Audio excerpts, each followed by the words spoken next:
Can the silence of a cane field carry a storm sharper than thunder? Can the rustle of sugar stalks hide the beating of a heart that waits, counting every lash as a number, every scar as an entry in a book no master will ever read? And can an axe, simple, wooden, heavy, become more than a tool for splitting cane, but a judgment waiting in the dark? Louisiana, 1829. A land where the air itself was thick with sweat and smoke, where voices of the enslaved were pressed down until they became whispers, until even whispers broke into silence. But silence does not die, it grows teeth, and one night, in the fields where sugar bled white, silence would finally speak. Before we open this haunting ledger, pause here. If you want to follow real stories that defy time and reveal hidden truths, subscribe to the channel now and turn on notifications so you don't miss any of our investigations. Because this is not simply history, it is memory made sharp, carried in silence, waiting in shadows. And tonight we return to the Louisiana cane fields, where silence became an axe. Louisiana in 1829 did not breathe, it steamed. The cane fields stretched like a green sea, endless and sharp, their blades whispering when the wind passed through them, slicing the air with a sound that was more hiss than sigh. Each morning before the sun rose, the enslaved walked into this ocean of cane with machetes in their hands and silence in their mouths. The houses groaned, wooden planks swelled with the dampness of bayou air. Floorboards remembered footsteps heavier than they were built to bear. Lanterns swung in the night, their dim light catching the edges of rusted chains, dull iron hooks, and barrels marked with sugar's pale dust. Even silence seemed weighted here, stretched over the land like a sheet that never lifted. Seasons came, but they did not change. Heat did not cool, and even winter tasted of ash. Cicadas screamed so loud they made the very air tremble, but beneath their sound human voices stayed quiet. Every laugh, every word was measured. To speak too freely was to invite notice, and notice was a knife. The overseer's whip cracked louder than thunder. It was not just sound, but ritual. Each crack divided time, before, after, again. The lash was a clock, and every back it struck was another page in an unwritten book. And yet the people survived. They found ways to bury their grief under work songs sung low, their notes carried only to the ears that needed them. They hummed as they cut cane, each rhythm like a heartbeat against silence. Inside the great house, life was built on sugar. The master's family drank it in their tea. Their children licked it from sticky fingers, and their guests praised the sweetness while never once thinking of the sweat and blood that fed it. The house smelled of molasses and wood polish, of smoke curling from imported cigars. Portraits stared down from walls. But behind those walls, in the kitchen, another fire burned. Pots clanged, water boiled, and enslaved women stirred stews with arms scarred from lifting too much weight for too many years. Children fetched wood, their small bodies bent beneath bundles larger than their chests. Every task was endless. Every day was a repetition. And yet, life did not vanish, it endured. Men carved tiny charms from cane stalks and kept them hidden in dirt floors. Women braided their children's hair with patterns that whispered of places across the ocean they had never seen, but still remembered. Songs drifted like smoke, faint but alive. At night, the quarters exhaled a heavy silence. Bodies lay on straw pallets, sweat pooling, breath shallow. The moon leaked through gaps in the planks, making patterns on the floor like ghostly bars of a cage. Rats skittered, babies whimpered. Sometimes a prayer rose in the dark, half-voiced, trembling, asking for deliverance, asking for a dawn that did not come. The cane stalks never stopped whispering. When the wind blew, it sounded like voices arguing far away, but the words could never be made out.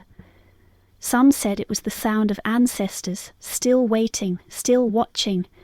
Others said it was nothing but wind. but all knew that silence carried weight, that silence was alive.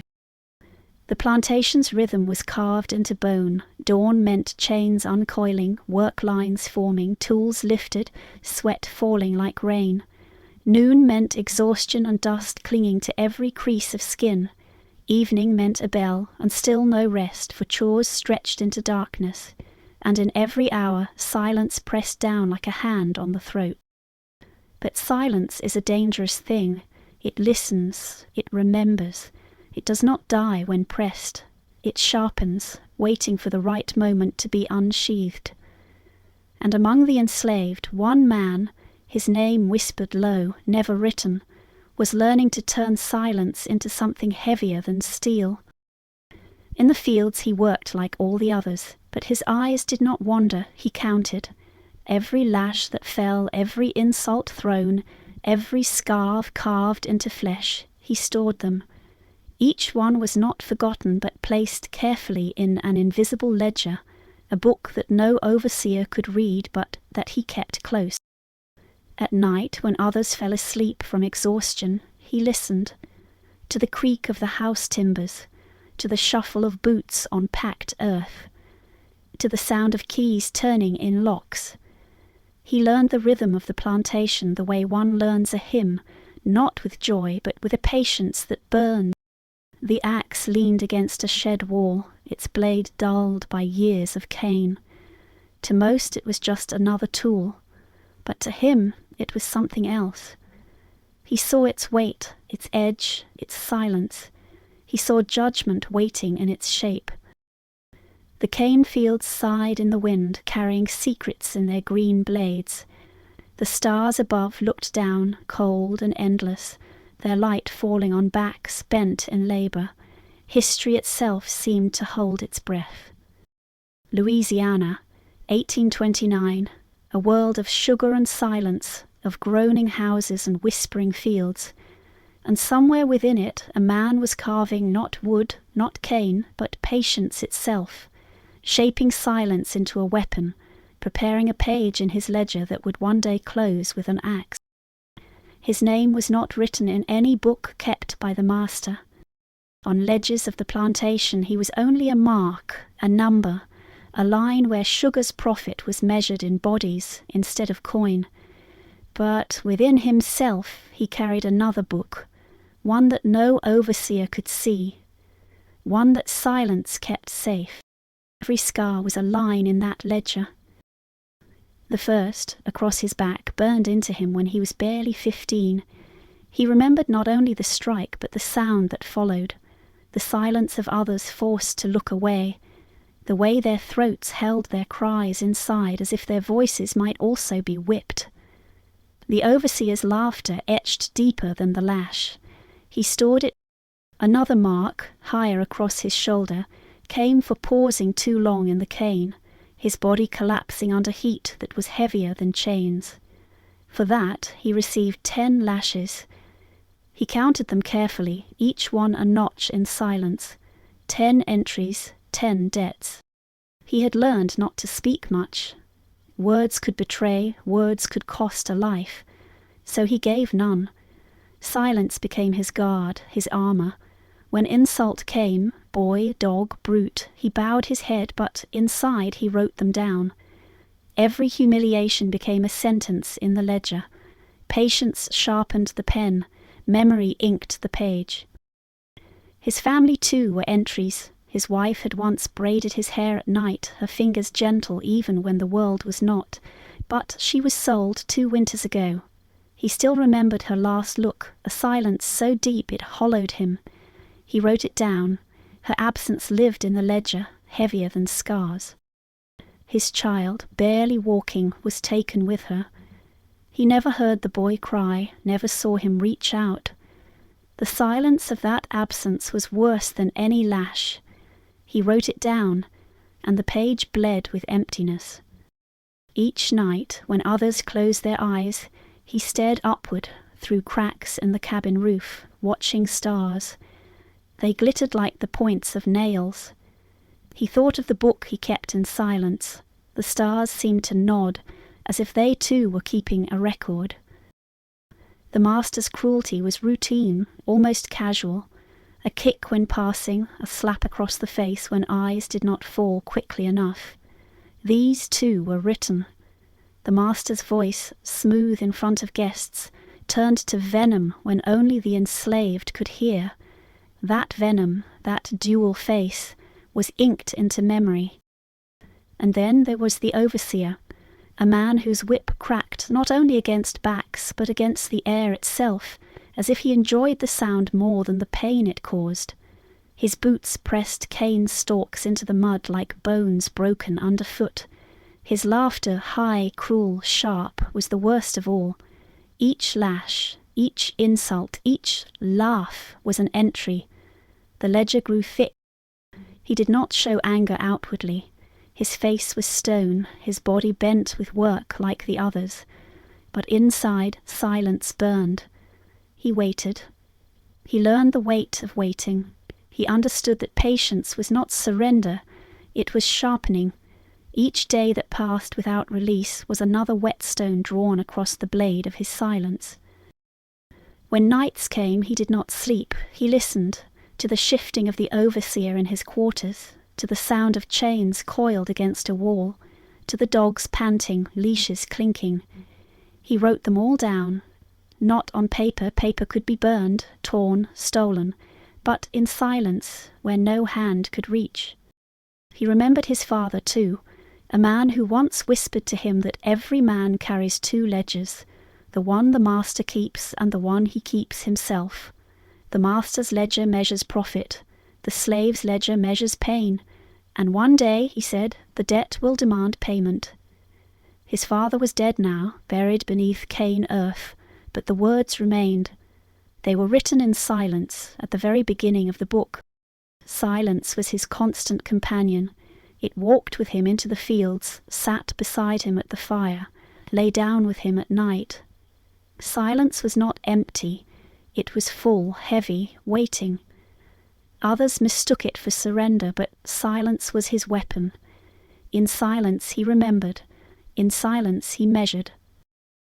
The axe had caught his eye long ago, not because of its weight or its sharpness, but because of its sound when striking wood. It did not crack like a whip, nor hum like a machete. It sang a deeper note, a final note, as if the earth itself trembled when the blade sank into wood. That sound he kept close. One day, he thought, silence would give way to that sound. The ledger grew thicker. Every lash, every stolen breath, every face of kin vanished, every humiliation, every laugh, every insult that thought it had disappeared into air, all written, all remembered. And still he waited, because vengeance that comes too soon dies too quickly. But vengeance that waits grows roots, becomes a tree with branches that reach into sky and earth alike. By 1829, the ledger was full enough to crush him, and yet he carried it, page by page, debt by debt, until one night, staring into the dark, hearing the cane hiss in the wind like 1,000 whispers, he knew the ledger could not remain unfinished. Silence had sharpened long enough. Now it was time for silence to speak. The decision did not come with thunder. It did not arrive in the shape of a cry or a shout. It came in silence. One night, lying beneath the leaking roof of the quarters, he realized his ledger was full. The pages written in scars. He rose in darkness. The others slept in restless heaps, their breathing ragged with exhaustion. Outside, the cane fields sighed, their whispers rising with the wind. He stepped into that breath of night and felt the earth hard beneath his bare feet. The moon lit the fields like a shroud. The plantation slept with arrogance. The great house stood against the stars, lanterns dimmed, windows sealed. Inside, the master dreamed of profit, the overseer of power. Dogs lay chained, their chests rising and falling. For once, all was still, and in stillness he began to plan. The axe. It leaned in the tool shed, its wooden handle polished smooth from years of sweat. To others it was no more than an implement for Cain, but he had listened to its song in silence, the deep final note of its blade splitting wood. That sound had become a promise. Now the promise would be kept. But an axe alone was not enough. Vengeance demanded patience, ritual, preparation. He began to gather. Chains first. Rusted, heavy, coiled in corners where they had held men before him. He touched them and felt their chill seep into his skin. Chains that once broke his body would now bind another. He took them piece by piece, hiding them beneath floorboards of the shed, beneath straw, in shadows where no white eyes looked. The knives followed, not the fine silver ones of the master's table, but kitchen blades dulled by bone and meat. He sharpened them in secret, drawing stone against edge, listening to the hiss as if it were a whisper answering his silence. Not to strike, but to remind himself that every tool held weight, every tool could become judgment. Fire came next, not flames yet, but knowledge. He learned the patterns of oil lamps, the way a single spark could leap into curtains, into wood, into night itself. He watched where the servants stored oil, how lanterns were filled, how easy it was to spill. Fire was patient too. Fire slept until woken. Even thread and needle held meaning. His mother once stitched torn clothes with quiet hands. Now he took a needle when he could, coiling thread around it, hiding it like a relic. For him, the needle was not weapon but symbol, the binding of silence, the sewing of pain into memory. One day, he thought, silence would no longer stitch wounds closed but open them wide.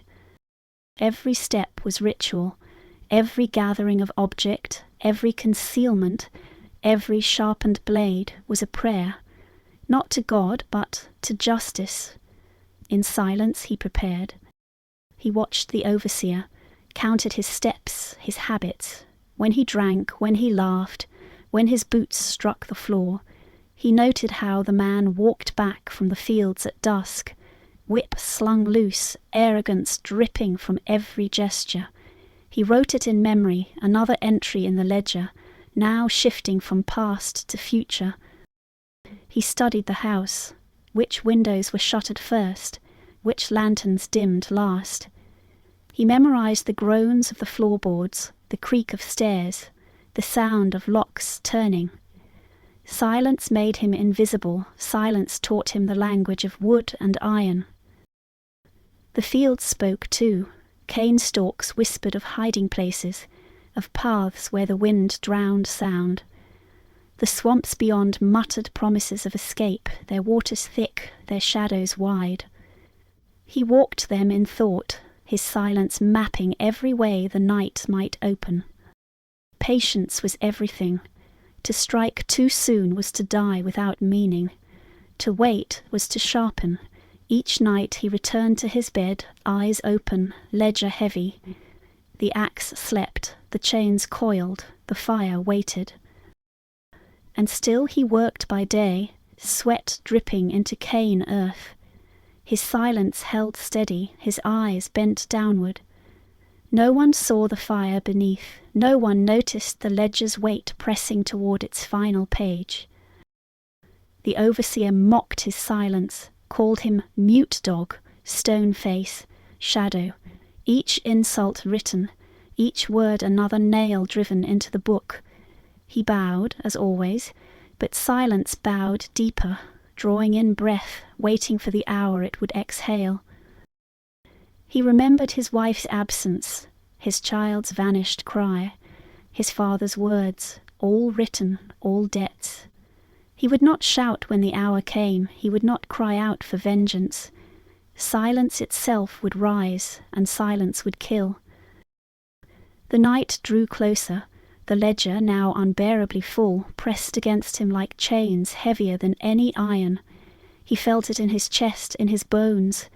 The axe called to him, not in sound but in silence, a pull, a weight, a promise. So he made ready. The chains hidden, the axe sharpened, the paths memorized, the silence, home to a blade. Nothing in the house, nothing in the fields, nothing in the world would mark the night before as different, and yet everything was different, for the ledger had reached its end, and silence was ready to speak. The night did not roar. It whispered. The cane fields moved like black water beneath the moon, each stalk bending with the wind, each blade brushing another as if voices murmured in the dark. The quarters lay silent, bodies stretched thin by exhaustion, dreams heavy with chains. Dogs shifted in their sleep, their noses twitching against the damp air. The house, proud by day, now hunched in darkness, its shutters closed, its walls groaning as if something inside pressed to be let out. He rose without sound, his feet touched earth as soft as ash. The stars above burned cold, distant judges who would not speak but would watch. In his hands, the axe, not raised, not yet. Its blade caught a thin thread of moonlight, and, for the first time, it seemed to breathe. He walked the path he had memorized, where the wind carried the sound of cane hissing, drowning his steps. Silence covered him like a cloak. He moved past the shed, past the coiled chains hidden beneath straw, past the dogs who stirred but did not wake. Even the insects stilled, their endless chorus faltering as if the night itself held its breath. The overseer's quarters came first. A single lantern flickered low, its flame fluttering like a heartbeat near death. Inside, the man slept heavy, boots tossed by the bed, wit coiled like a snake at rest. His mouth hung open in arrogance, even in sleep. For years it had spit insults like poison. Tonight it would open no more. He stepped inside. The floor groaned once, soft, like a sigh. His silence pressed harder. The axe lifted. Time slowed. The air thickened until even breath felt like glass shattering in his chest. The blade descended. The first strike did not sound like wood. It sounded like judgment, like silence made audible. The overseer's body jerked, a strangled cry rising but cut short. The lantern flame quivered, then steadied, as if to watch. Another strike, another, each one slower, heavier, the axe singing its deep, final note. Blood darkened the floorboards, and silence, long kept, roared within. He paused. The ledger inside him turned its page. The overseer's debt was marked in full. The whip coiled uselessly, the boots empty. He left the body where it fell, not hidden, not disguised. Judgment had no reason to hide. The great house loomed ahead, windows like blind eyes. He walked toward it, axe dripping, silence leading. Each step struck the ground like a drumbeat, though no sound rose. Inside the family slept, sweetened by sugar, unknowing, but the house knew. Its beams creaked, its shutters rattled faintly, though no wind touched them. He entered through the back, where kitchens still smelled faintly of stew and smoke. Pots hung heavy, their shadows stretched against the walls. Knives glinted in the faint light. The rooms felt alive, as if walls themselves recoiled from what was coming. The master lay upstairs, beneath quilts thick with cotton, his wife beside him, their children in rooms nearby. The air of wealth was everywhere. Mirrors, polished wood, portraits staring. Faces painted in oils seemed to shift as he passed, their eyes following, hollow with fear or fascination. The stairs cried beneath his feet, each creak like a warning, each sound swallowed by the weight of silence. At the top the hall stretched long, lined with doors. He walked to the master's. The axe felt heavier, though not from weariness. It carried the weight of every entry in the ledger, every lash, every absence. Tonight the book would close. He pushed the door. It opened with a whisper. Inside the master stirred, his breath thick with wine, his dreams full of profit. For a moment the silence almost broke with words. Years of rage pressed against his throat, but he did not speak. Silence was stronger. Silence would deliver. The axe rose again. and fell. The master's eyes opened too late, his cry never fully formed. The blade sang, deeper than any hymn, final as a bell tolling midnight. Blood soaked the quilts, the cotton, the wealth that had been carved from the backs of men. The wife screamed, a sound shrill, uncomprehending. He turned, and silence swallowed her cry. One strike, two. The bed frame groaned like timber in a storm. The children stirred, their eyes wide with terror. He froze, breath heavy. The ledger inside him trembled. Their faces were blank pages, not yet written. He stepped back, the axe dripping. He left them to silence. His vengeance was not theirs to inherit. He turned to the curtains. The lantern in his hand tipped. Oil spilled, flames crawled upward, hungry, quick. Fire leapt to wood, to cloth, to portraits whose painted eyes melted in orange glow. The house screamed. Its beams cracked, its windows shattered, its walls exhaled smoke as if centuries of silence burned free at last. He walked out as the house caught. Behind him, shouts rose, panic spreading. Dogs barked, chains rattled, voices shouted in disbelief. But none dared chase him into the cane. The fields opened like a sea, swallowing him whole. The stalks hissed louder now, their whispers like cheers, like mourning, like 1,000 ancestors singing through blades of green. The axe dripped still, its song not finished. Silence followed him, and fire lit the night sky, painting the cane fields red. Judgment had been spoken. And yet, when morning came, no one would find him. They would find the overseer's body, the master's burned remains, the house charred to skeleton. They would whisper, they would write rumours, but his silence would live on, heavier than truth. The ledger was closed, but silence was not finished. Morning rose uneasy. The cane fields glistened with dew, but their usual whisper sounded harsher, as if they had witnessed something that could not be hidden. Smoke still curled from the great house, its white walls blackened, its roof sagging inward like a skull caved under invisible weight. The air smelled of ash, blood, and molasses burned sweet and bitter. The overseer's body was found first, his door still ajar, his boots still by the bed. The lantern on the table had burned itself out, its wick a curl of smoke. His face was frozen in surprise, his whip still coiled by his side, useless. Those who found him did not speak, they only looked away quickly, as though the sight itself carried a curse. Then came the ruins of the house. Ash covered the quilts, portraits melted into dripping ghosts. The master's bed was a charred skeleton, the mattress a smouldering husk. The mistress lay twisted, her scream still etched into the angle of her jaw, but no sound remained. The children had escaped, dragged out by servants before the flames consumed them. Their cries filled the yard, high and broken, though no one rushed to comfort them. Even grief seemed afraid to touch the house. Rumour spread faster than fire. By noon, the nearest plantation had sent men on horseback. By evening, a rider carried news to town, a killing, an inferno, vengeance born in the cane. By nightfall, the story had already begun to shift. Some said a slave had risen in silence and cut down his master. Others said it was no man at all, but judgment itself. Still others whispered it was no man at all, but judgment itself, walking in human form with an axe. The newspapers printed their versions in the days that followed. Savage murder in Louisiana cane fields.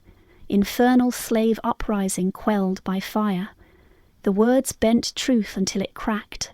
No paper printed the silence. No paper told of the ledger. They wrote fear, not memory. They inked warning, not truth. In the quarters, whispers passed from mouth to mouth like embers carried in cupped hands. No one spoke openly. To say the act aloud was dangerous. To give it voice was to invite chains tighter, whips crueler, patrols harsher. But silence carried it just the same. In silence they told the story. In silence they remembered. Children were hushed when they asked, but later, in the dark, the old women told them pieces. He was stone, they whispered. He was silence itself. The men nodded, saying nothing, but their eyes held a glimmer, a flicker of recognition, of quiet defiance. Each scar across their backs seemed to ache with the memory of what had been done. White neighbours whispered too, but their whispers were sharp with fear. They gathered in parlours speaking of vengeance, of law, of punishment. But even they did not speak his name. They did not know it. They had never cared to know it. Now his namelessness became a shadow heavier than truth. He was everywhere and nowhere. He was silence in the cane. At night dogs were chained tighter, lamps burned later, guns were kept close at hand.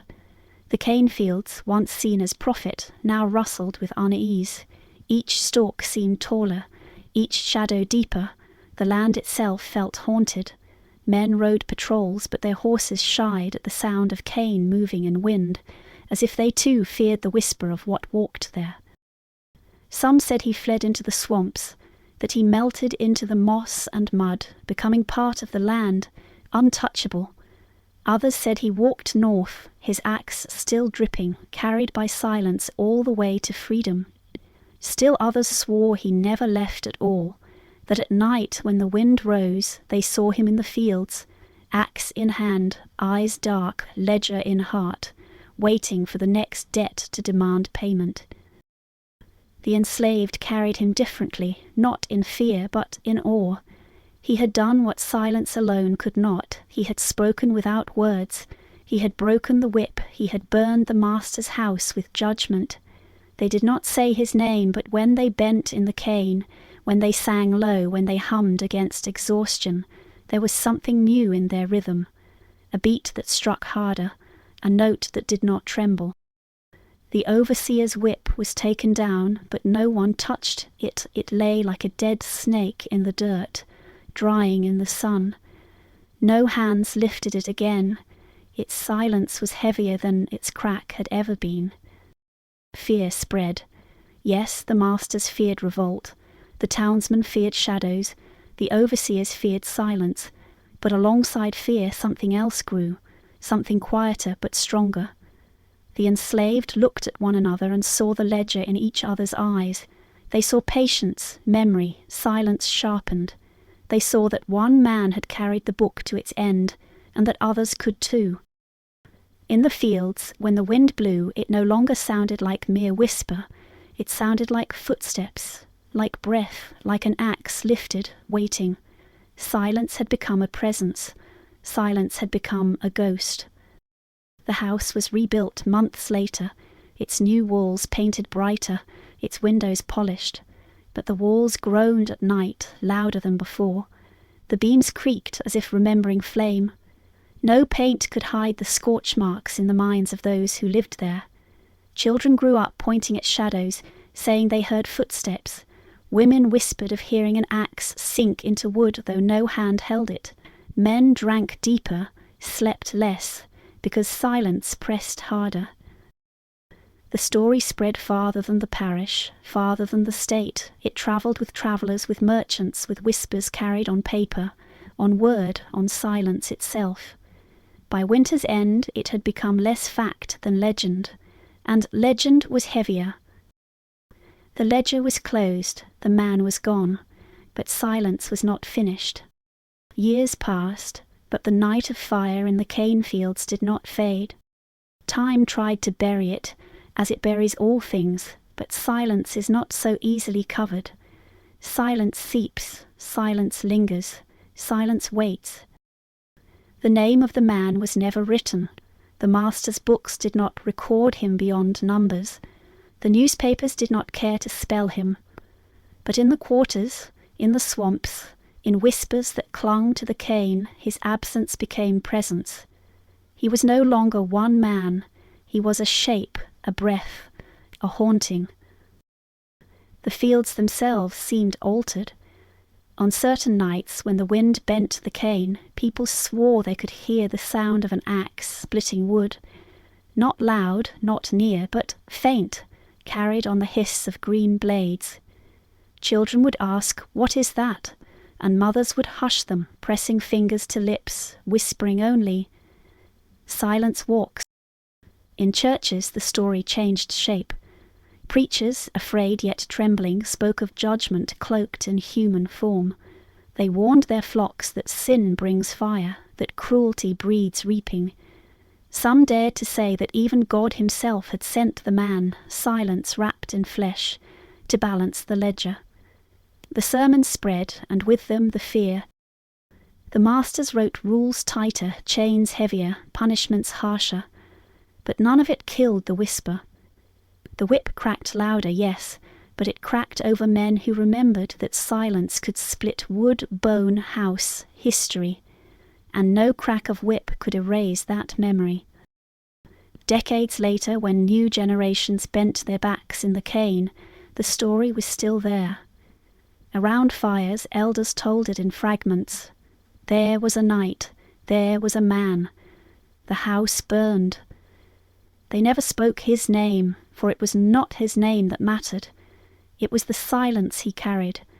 It was the ledger he closed. Some swore they saw him in dreams. A man with no eyes, only shadows. A man holding an axe that dripped not with blood but with silence itself. In those dreams he never struck, never spoke. He only stood, waiting as if to remind them that the ledger never truly ends. Others claimed he still walked the cane fields, though decades had passed. Riders on horseback said they glimpsed a figure at dusk, standing among stalks, axe in hand, before vanishing like smoke. Children dared each other to wander into the fields at night, and sometimes they returned pale, swearing they heard footsteps behind them, though no one was there. The story bled beyond Louisiana. It reached Mississippi, Georgia, Virginia. In each place it changed slightly, as stories do, but always the same root: silence sharpened into vengeance, patience closing into fire. It became less a tale of one man and more a legend of all who had been silenced, a ghost carried on the wind. Even the land seemed unwilling to forget. The rebuilt house never kept its paint. White walls peeled faster than they should. Shutters rattled even on calm nights. Families who lived thereafter swore they heard axes in the distance, though no one worked at night. Some fled, unable to bear the weight of silence pressing through their walls. The plantation changed hands again and again, but never escaped the echo. And in the cane fields, where work songs once trembled low, a new note sometimes rose. It was not sung loud, not shouted, but hummed, deep, steady, carrying the rhythm of an axe. Men bent their backs, women lifted their baskets, children carried water, and beneath it all, silence sang in memory. History tried to record it as crime. The papers inked words like murder, uprising, savage act. But the enslaved inked it differently, not on paper but on air, on silence, on memory. To them it was not crime but justice, not uprising but answering it, not savage but sacred. And so the story became two stories, one written, cold, precise, fearful, the other unwritten, warm, whispered, haunting. The written story yellowed with time, the whispered one endured. Even now the cane fields of Louisiana carry it. Tourists walk the rows, listening to guides speak of history, of sugar, of labor. But those who pause, those who close their eyes, those who listen with more than ears, hear it still. The rustle of cane is not only wind, it is silence moving, ledger closing. Legend does not end, it waits. The man who rose in silence in 1829 is not only past, he is presence, echo, reminder. He is the breath caught in the throat when the wind rises suddenly. He is the groan of old wood in houses too proud to forget. He is the hush before someone dares to speak truth. And somewhere, in the silence of night, the axe waits still.